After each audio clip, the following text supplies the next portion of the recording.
இன்னைக்கு நம்ம garlic powder தான் பண்ண போகிறோம். அதுக்காக கார்லிக் கொஞ்சம் பர்ச்சேஸ் பண்ணியிருந்தோம். இது வந்து ஸ்கின் எல்லாம் நல்லா பீல் பண்ணிவிட்டு நல்லா க்ளீன் பண்ணிடுவோம். அப்புறம் நாளைக்கு இது கொஞ்சம் அப்படியே ஆற போட்டுட்டு அப்புறம் நாளைக்கு வந்து நம்ம ட்ரை பண்ணிக்கு ப்ராசஸ் என்னமோ அது ஸ்டார்ட் பண்ண போகிறோம்.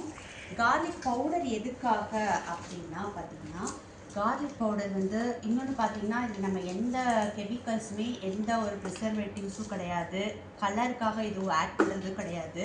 கலர் பாருங்கள், கார்லிக் பவுடரும் பாருங்கள் எவ்வளோ ஒயிட்டாக இருக்குன்னு சொல்லிட்டு.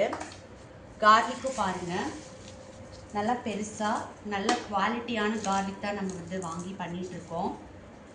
கார்லிக் பவுடர் எதுக்காக யூஸ் பண்ணுறோம் அப்படின்னா வந்து பாலில் போட்டு நம்ம மிக்ஸ் பண்ணி குடிக்கலாம். மஞ்சள்தூள் பால் போட்டு லைட்டாக ஹீட் பண்ணி அதை வந்து குடிக்கும்போது உங்களுக்கு கொலஸ்ட்ரால் வந்து கம்மி பண்ணும் ரெகுலராக நீங்கள் எடுத்துக்கும் போது. அப்புறம் ஜிஞ்சர் கார்லிக் வந்து எதுக்காக பவுடர் அப்படின்னு சொல்லிட்டு நிறைய கொஸ்டின்ஸ் வந்துகிட்டே இருக்குது. ஜிஞ்சர் பவுடரும் அதே மாதிரி தான். ஜிஞ்சர் பவுடர் வந்து மெயினாக நம்ம த்ரோட் இன்ஃபெக்ஷன்ஸ், நெஞ்சு சளி மாதிரி குழந்தைங்களுக்கு இருக்குது அப்படின்னு சொன்னால் அது நம்ம தட்டி இடித்து கொடுக்கும்போது ரொம்பவே நெடி அதிகமாக இருக்கும், காரம் அதிகமாக இருக்கும். இது வந்து ஈஸியாக நம்ம ஜஸ்ட் ஒரு பிஞ்ச் அளவுக்கு வந்து ஹனியில் மிக்ஸ் பண்ணி கொடுத்தா நல்லாயிருக்கும் கோல்டாக இருக்கும் போதெல்லாம்.